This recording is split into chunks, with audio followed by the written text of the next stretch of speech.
In this tutorial we are making a tiny engagement cake.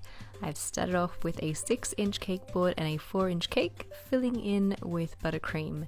You'll notice this buttercream is super duper pale. That is because there is actually no butter involved. This is all vegetable shortening and icing sugar.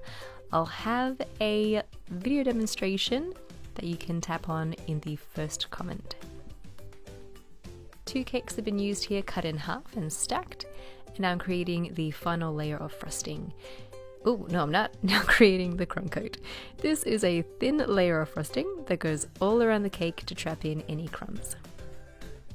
Smooth that out, fill in any pockets as you go, and because it's going to be a buttercream finished cake, you want to make sure that the crumb coat is pretty thick so you don't see through to the crumbs once we add that final layer that I was talking about. Bring that lip of frosting to the center and refrigerate for at least 20 minutes to an hour so it's nice and firm, and then add on your final layer of frosting.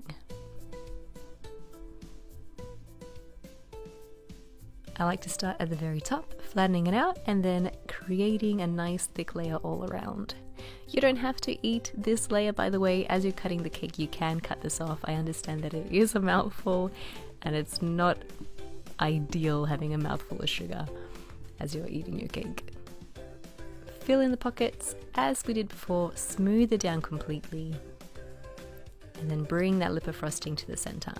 You can refrigerate this, but I advise you do not, only because as you're dripping your chocolate over the cake, if the cake is cold, your drip might set too quickly and it just won't blend properly.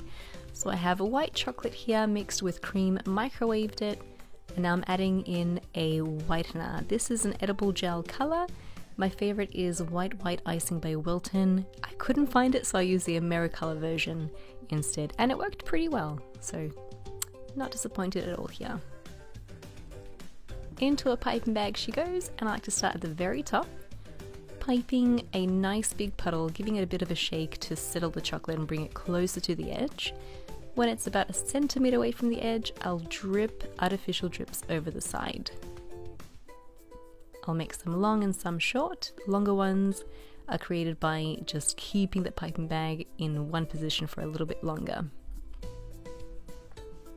This you will want to set in the fridge before you add on your decorations. I've stuck on some fake flowers with some buttercream. Add on some greenery as well. This particular bouquet came with some plastic greenery which looked really, really nice. And you're done. Hope you guys enjoyed this tutorial and give it a go. If you do, hashtag Rosie's Dessert Spot so I can see your awesome creation as well, and we'll catch you in the next video.